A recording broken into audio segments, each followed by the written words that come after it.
Namad nga po ako mamalengke noong umaga, kaya naman ngayong hapon na ako nagpasama kay Papa Bernard. Nakakita nga po ako ng paborito kong tinapa at pechay. Buti na lang po at may naabutan pa kaming isda. Sabi ni Papa Bernard ay magtilapia na lang daw po kami. Eto nga po si Mickey Boy ay sinama na namin dahil wala siyang kasama sa bahay at si Kuya Brent nyo ay tumakas na naman.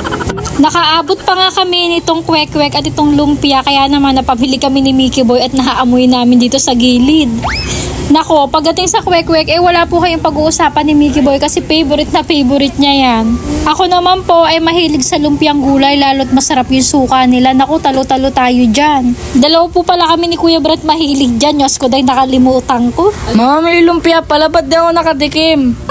Ganon talaga paglayas, inuubusan. Tsa. Gusto ko nga rin pong bumili nitong Dynamites kaso wala na pala akong barya, kaya next time na lang. Meron din pong lumpiang karne pero unang kagat, wrapper agad. Charot. Kung mamalas-malasin nga at hindi kami magmamadali, malamang aabutan kami ng malakas na ulan at napakadilim na ng langit. Kaya lang, marami talagang nabili ng isda, kaya naman naghihintay talaga kami dito sa gilid. Diyos ko, day, baka maabutan pa ng malakas na ulan.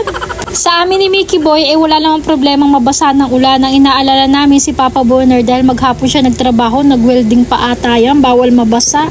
Ando na nga po siya at inaabangan niya na talaga yung pagpapalinis ng isda at talaga naman nangangamba rin daw siya na baka daw bumusang malakas na ulan. Buti na lang talaga at mabilis yung mga maglilinis ng isda at eret makakauwi na tayo. Paspas marino na nga, Papa Bernard nyo.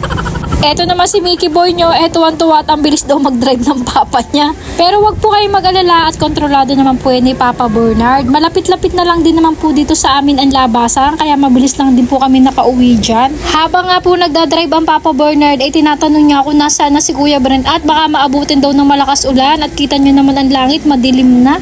Kanina kating tanghali tumakas yung dala ang bike ng ama niya. Diyos ko day, ewan ko kung nasaan ba nagsuot-suot ang batang yun.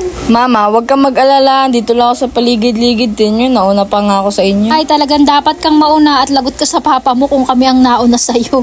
Buti na lang at bago umulan nakauwi na si Kuya Brent ng bahay. Ang hilig kasi nitong lumayas at hindi naman nagpapaalam kung saan napunta. Diyos ko day, napakalayas na talaga.